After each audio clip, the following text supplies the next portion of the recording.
Hello everybody, Gbenga Olatunji here. If you have ever asked questions as to who is that, when is that, how is that, how did that happen, I could tell you that you have interest in auditing. Those that are writing examinations, advanced audits, or at the skill level, this is a revision class also for you. And key terms, many times when people are answering audit questions, a lot of people fail because key terminologies were not nailed. We need to nail it to show the examiner that we actually understand.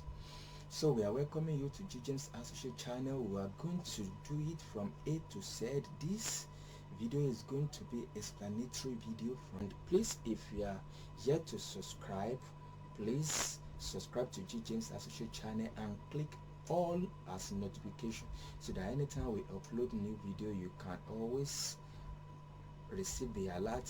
And if you have any question as we continue now or any previous video, please, the email is there, you can reach out to us. A prospectus, we often heard about prospectus, especially when it involves sales or acquisition of an organization, when an organization is exchanging hands.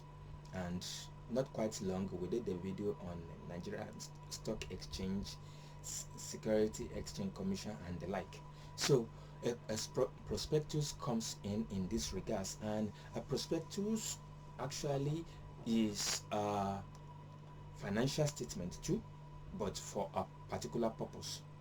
So it has information like a memorandum offering the share of an organization or the debenture or whatsoever they want to sell to the public for subscription or for sales.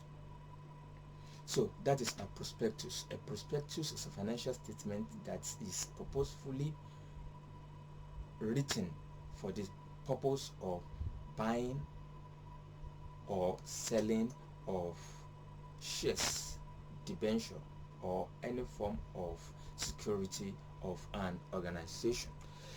Let us move on to some of the other definition. What is an APM?